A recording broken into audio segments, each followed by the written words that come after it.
अस्सलाम वालेकुम, welcome students lecture number 5 में। और आज के लेक्चर में हम स्टडी करेंगे डेटाबेस की थोड़ी सी हिस्ट्री, डेटाबेस सिस्टम्स की, कि किस तरह हमारे पास इनिशियल डेटाबेस सिस्टम्स थे, वो इवॉल्व हुए, क्या क्या उनमें चेंजेस आई, उन चेंजेस ने जहाँ बेनिफिट्स दिए, बेनिफिट्स के साथ साथ चैलेंजेस उसमें क्या क्या थे, तो हर चीज़ जो है हम डिस्कस करते हैं। और एक चीज़ मैं आपको और बताता चलूँ, हमारे पास जिस तरह इंटर में है ना, इंटर क्लासेस तक हम बुक को फॉलो करते हैं, बुक के चैप्टर्स को फॉलो करते हैं और उन्हें स्टडी करते हैं। लेकिन जब आप आ जाते हैं इस लेवल पर, डिग्री लेवल पर, तो यहाँ यूनिवर्सिटी की तरफ से आउटलाइंस, जिसे हम सिलेबस भी कहते हैं या आउटलाइंस कहते हैं, वो प्रोवाइड की जाती हैं। तो उन आउटलाइंस के मुताबिक हम चलते हैं। जो टॉपिक उन आउटलाइंस में है बेसिकली हमने वो कवर करने होते हैं, क्योंकि हमारा एग्ज़ाम उन्हीं टॉपिक्स में से आता है। इसमें फिर वो चैप्टर्स वाली कैद नहीं होती कि हमने कोई 1 2 3 4 चैप्टर्स करने हैं और अगर एक चैप्टर करना है तो क्या उस चैप्टर के पूरे टॉपिक्स करने हैं, ऐसा नहीं होता। हो सकता है आउटलाइन में जो पहला टॉपिक हो वो हमें पहले चैप्टर में मिल जाए और जो सेकंड टॉपिक हो वो हमारे पास थर्ड चैप्टर में हो। हमारा जो पर्पज़ है, जो गोल है, वो होता है अपनी आउटलाइन को कंप्लीट करना, अपने सिलेबस को कंप्लीट करना, ताकि अकॉर्डिंगली हम यूनिवर्सिटी के एग्ज़ाम के लिए रेडी हो सकें। First of all different stages हमारे पास थी जो कि इन्वॉल्व थी डेटाबेस में।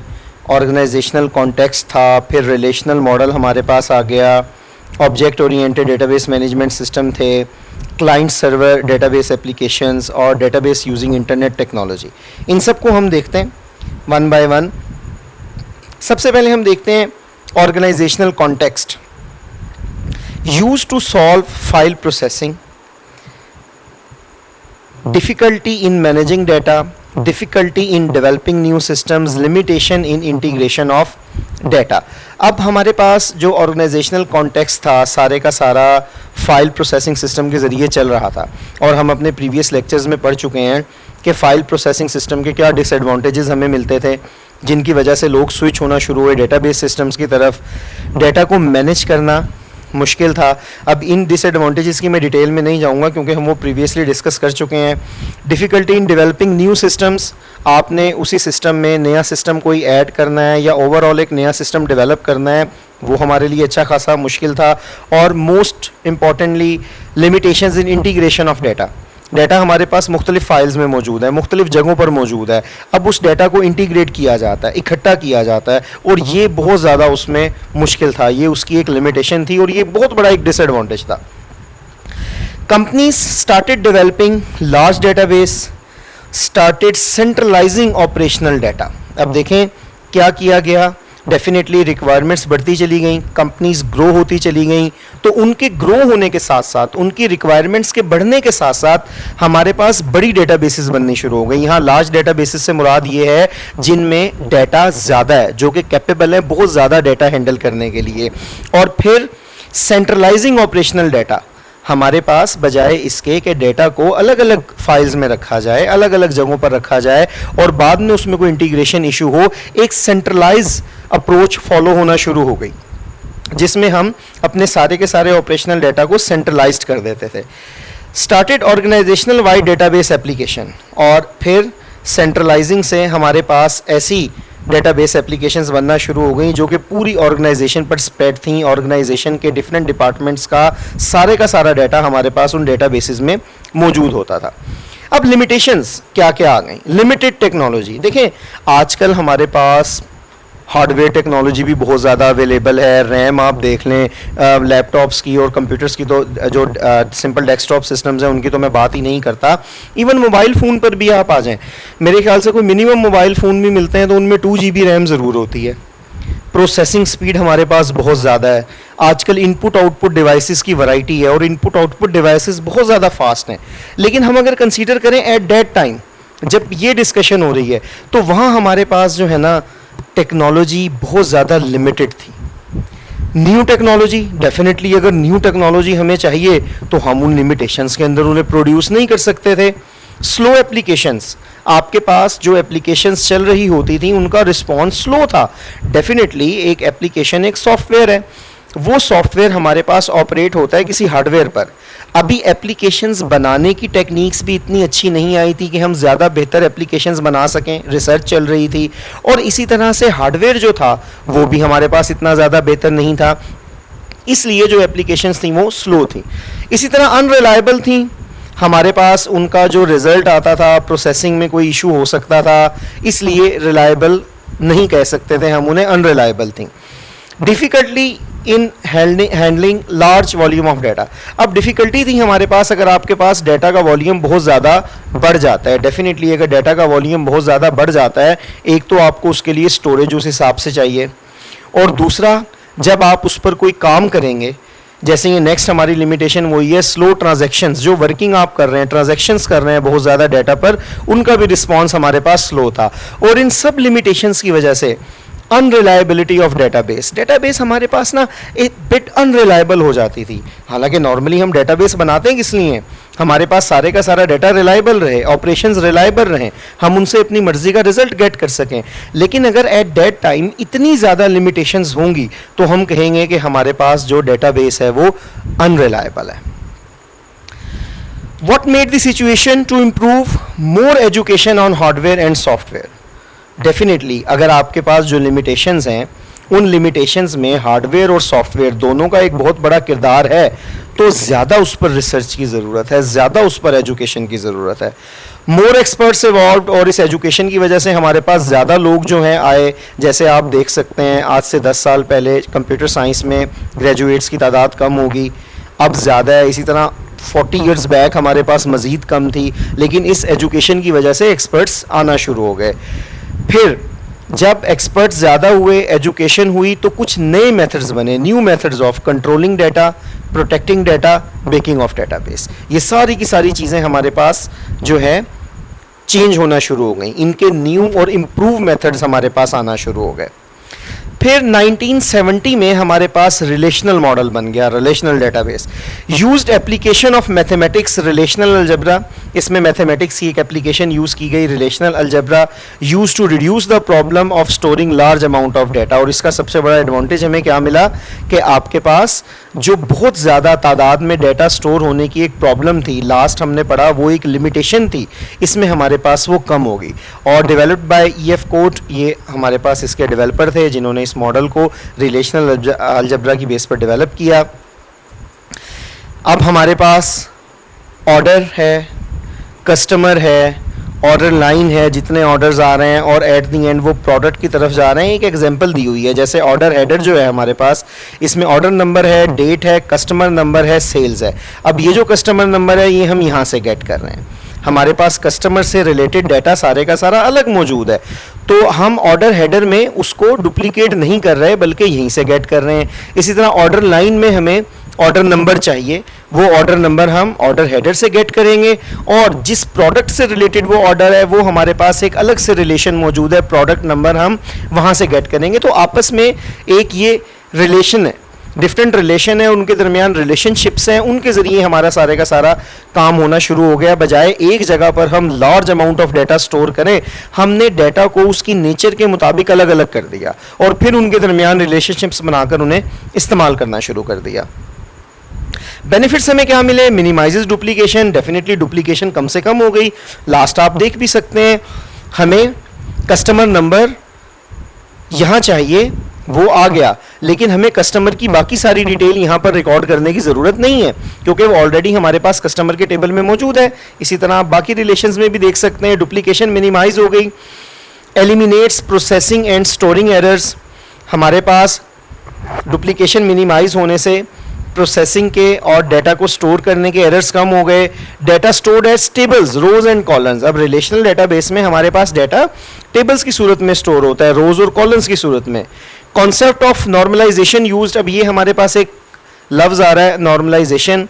नॉर्मलाइजेशन पर आगे हमारा बहुत डिटेल एक टॉपिक है, इंशाल्लाह हम उसके अंदर इसे बड़ी डिटेल से पढ़ेंगे भी, लेकिन यहाँ नॉर्मलाइजेशन का सिंपल मतलब मैं आपको बताता चलूँ। जैसे कि ये लफ्ज़ है नॉर्मल से, नॉर्मलाइजेशन का वर्ड हमारे पास है, इससे मुराद है अपने टेबल को सिंपल बनाना, एरर फ्री बनाना। तो ये नॉर्मलाइजेशन का कॉन्सेप्ट टेबल्स बनाने से हमारे पास आया। Columns of one row relates the entities, और इसी तरह कॉलन और रो के जरिए हमने एंटिटीज को रिलेट किया। रेजिस्टेंस टू रिलेशनल मॉडल, अब रिलेशनल मॉडल तो बन गया, उसके हमें बेनिफिट्स भी पता लग गए। अब जब आप इसके इंप्लीमेंटेशन वाली साइड पर आते हैं तो यहां हम देखते हैं क्या क्या प्रॉब्लम्स थी, क्या क्या रेजिस्टेंस हमें फेस करनी पड़ती। रिक्वायर्स मोर कंप्यूटर रिसोर्सेज, अगर आप चीज़ों को अलग अलग स्टोर कर रहे हैं, उनके दरमियान रिलेशनशिप यूज़ कर रहे हैं, मैथमेटिकल मॉडल्स के ज़रिए उन्हें यूज़ कर रहे हैं, डेफिनेटली आपको इसमें कंप्यूटर रिसोर्सेज जो हैं वो ज़्यादा चाहिए, आपको प्रोसेसिंग पावर ज़्यादा चाहिए, आपको रैंडम एक्सेस मेमोरी रैम की पावर ज़्यादा चाहिए ताकि वो चीज़ वहाँ आकर एग्जीक्यूट हो सके। और इससे फिर क्या था, मेक्स द सिस्टम स्लो, हमारे पास ओवरऑल जो सिस्टम की परफॉर्मेंस थी, वर्किंग थी, वो स्लो हो जाती थी। Impractical with less speed processing capacity, वही बात जो मैंने आपको बताई, अगर हमें कंप्यूटर रिसोर्सेज ज़्यादा चाहिए और वो हमारे पास कम है, प्रोसेसिंग कैपेसिटी ही आपके पास कम है, उस डेटा को प्रोसेस करने की फैसिलिटी अगर हमारे सिस्टम में नहीं है तो फिर हम इसे यूज़ नहीं कर सकते, ये हमारे पास एक इम्प्रैक्टिकल अप्रोच बन जाती है। फिर ऑब्जेक्ट ओरिएंटेड डीबीएमएस है, and object oriented database management system, जिसे OODBMS भी कहा जाता है, sometimes shorten to ODBMS for object database management system, ये दोनों एक ही चीज के नाम है। Is a database management system that supports the modelling and creation of data as object, इसमें हम जो डेटा क्रिएट करते हैं या जो डेटा अपने पास स्टोर करते हैं वो ऑब्जेक्ट्स की सूरत में करते हैं। जैसे हम कहते हैं कि स्टूडेंट एक ऑब्जेक्ट है, इस ऑब्जेक्ट से रिलेटेड हम डेटा स्टोर करते हैं कि क्या क्या चीजें हम इससे रिगार्डिंग स्टोर करना चाहते हैं। कार एक ऑब्जेक्ट है, इसी तरह अगर आप किसी कॉलेज में हैं और वहां की लाइब्रेरी के बारे में इंफॉर्मेशन अपने पास स्टोर करना चाहते हैं तो हम क्या कहेंगे कि लाइब्रेरी जो है वो हमारे पास ओवरऑल एक ऑब्जेक्ट है। इसके अंदर फिर अगर हम बुक्स के बारे में डेटा स्टोर करना चाहते हैं तो हम बुक को कहेंगे कि वो एक ऑब्जेक्ट है। तो हर वो चीज जिसके मुतालिक आप डेटा को मॉडल करना चाह रहे हैं, क्रिएट करना चाह रहे हैं, उस चीज को हम कहेंगे कि ये हमारे पास एक ऑब्जेक्ट है। जैसे ये कुछ एग्जांपल्स हैं, बाइसिकल हमारे पास एक ऑब्जेक्ट है। अब इस ऑब्जेक्ट की कुछ स्टेट्स हैं और इसके कुछ बिहेवियर हैं। बिहेवियर कहा जाता है ऑपरेशंस को, कि इसके क्या क्या ऑपरेशंस हैं, क्या क्या वर्किंग है। स्टेट कहा जाता है इसकी वैल्यूज को, जैसे करंट गियर, कि इस बाइसिकल का गियर क्या है, इसके पैडल का कैडेंस क्या है, इसके व्हील्स कितने हैं, अगर गियर्स हैं तो नंबर ऑफ गियर्स इसमें कितने हैं। इवन यहाँ आप स्टेट में कलर स्टोर कर सकते हैं, प्राइस स्टोर कर सकते हैं, मॉडल स्टोर कर सकते हैं। तो किसी भी ऑब्जेक्ट की स्टेट क्या है, वो वैल्यूज या वो फैक्ट्स जो आप उस ऑब्जेक्ट के मुतालिक स्टोर करते हैं। और बिहेवियर क्या है, उसके ऑपरेशन, जैसे ब्रेकिंग, ब्रेक्स अप्लाई करना, ब्रेक प्रेस करते हैं, ब्रेक प्रेस होंगी, स्पीड स्लो होगी और बाइसिकल हमारे पास स्लो होगी और आहिस्ता आहिस्ता रुक जाएगी। ये इसका एक बिहेवियर है, एक वर्किंग है। एक्सेलरेटिंग, उसे तेज करना, स्लो डाउन सिर्फ स्लो करना, चेंजिंग गियर, गियर चेंज करना, मतलब जो भी इसके ऑपरेशंस हैं, इसकी जो वर्किंग है वो हमारे पास बिहेवियर में आ जाते हैं। और जो स्टेट है, इसकी स्टेट के अंदर जो इसकी वैल्यूज हैं, फिक्स वैल्यूज हैं, फैक्ट्स हैं, वो हम स्टोर कर लेते हैं। Drawbacks, difficult to use, definitely ये थोड़ा सा हमारे पास यूज करना डिफिकल्ट है, वेरी एक्सपेंसिव टू डेवलप। हम जब इसे डेवलप करना चाहते हैं, कॉम्प्लेक्सिटी ज़्यादा है तो एक्सपेंस भी ज़्यादा होगा। ऑलरेडी डेटा इन रिलेशनल मॉडल नीड्स कन्वर्जन, और अगर आपके पास पहले से डाटा रिलेशनल मॉडल में मौजूद है, एक कंपनी है वो ऑपरेट कर रही है रिलेशनल डेटाबेस मैनेजमेंट सिस्टम पर, तो वो इसी तरह से as it is object oriented पर शिफ्ट नहीं हो सकती, बल्कि उसे कन्वर्जन करने की ज़रूरत है। More suitable for engineering applications, engineering applications में जहां आप किसी भी ऑब्जेक्ट की स्टेट के साथ साथ उसके बिहेवियर को, उसके ऑपरेशंस को, इसकी वर्किंग क्या है, वो भी अगर स्टोर करना चाहते हैं इंजीनियरिंग में जैसे होता है, तो वहां हमारे पास ये काफ़ी सुटेबल है और आप इसे ज़्यादा बेहतर तरीके से इस्तेमाल कर सकते हैं। फिर हमारे पास आ जाता है जी client server database application. Basically ये वो डेटाबेस एप्लीकेशन है जिसकी वजह से आजकल हम बहुत बड़ी बड़ी वास्ट डेटाबेसेस बना सकते हैं, उन्हें इस्तेमाल कर सकते हैं। A client server application is a piece of software that runs on a client computer and makes request to a remote server। अच्छा, इसमें काफ़ी सारे अल्फाज नए हैं, उन्हें एक्सप्लेन करने से पहले मैं आपको सिंपल सी एक एग्जांपल देता हूँ। फ़र्ज़ करें हम इंटरनेट पर मौजूद अपना रिज़ल्ट चेक करना चाहते हैं। अब जब हम वो रिज़ल्ट चेक करते हैं, अगर फ़र्ज़ करें हमने अपने एग्ज़ाम्स GC यूनिवर्सिटी फैसलाबाद से दिए हैं, तो हमारा जो रिजल्ट होगा सारे का सारा वो उनके कंप्यूटर में मौजूद डेटाबेस के अंदर होगा। लेकिन जब हम उसे व्यू करना चाहते हैं तो हम अपने मोबाइल या अपने लैपटॉप या डेस्कटॉप सिस्टम जो भी हम यूज़ कर रहे हैं वहाँ एक ऐसी वेबसाइट ओपन करते हैं जहां रोल नंबर देने का ऑप्शन होता है। आप वहां पर रोल नंबर देते हैं और यूनिवर्सिटी के सर्वर से जो आपका रिजल्ट होता है वो आपके सामने शो हो जाता है। तो जो कंप्यूटर आपका है जहां बैठकर आप डेटाबेस इस्तेमाल कर रहे हैं उसे कहा जाता है क्लाइंट कंप्यूटर। आप मोबाइल के ज़रिए चेक कर रहे हैं, मोबाइल स्मार्टफोन्स हैं, एज ए कंप्यूटर्स ही यूज़ होते हैं आजकल हमारे फ़ोन, वो क्लाइंट हो जाएगा। रिमोट सर्वर उस सर्वर को कहा जाता है जहां पर आपकी ओरिजिनल डेटाबेस मौजूद है।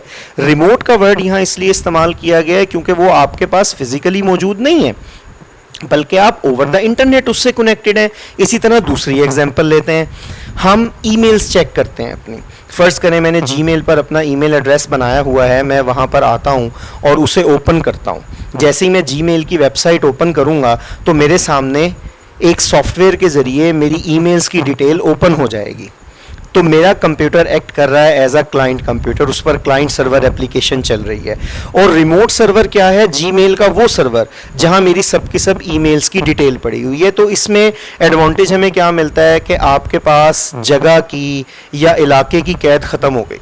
आप एक ऐसी डेटाबेस भी बना सकते हैं जो दुनिया के एक कोने से दूसरे कोने तक ऑपरेट हो रही है और उस पर काम किया जा सकता है। Client server system operates in a network environment.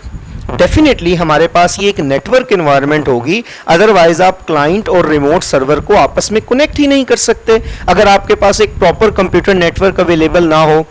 Splitting the process of an application between a front end client and a back end processor। front end client जहां हमसे हम रिक्वेस्ट दे रहे हैं और बैक एंड प्रोसेसर जहां हमारी ये request process होने के बाद में दोबारा फ्रंट एंड पर हमें रिजल्ट शो हो रहे हैं। ये हम इस डायग्राम में इस चीज़ को अंडरस्टैंड कर सकते हैं कि फ़र्ज़ करें ये हमारी डेटाबेस है, डेटाबेस सिस्टम मौजूद है और ये डिफरेंट क्लाइंट हैं ओवर द नेटवर्क हमारे पास ये क्लाइंट्स यूज़ कर रहे हैं। तो स्टूडेंट्स इस लेक्चर को आप लोग अच्छी तरह सुने, कोई भी क्वेश्चन होता है आप कमेंट्स में कर सकते हैं, तो इंशाल्लाह मैं आपको उसका रिप्लाई करूँगा।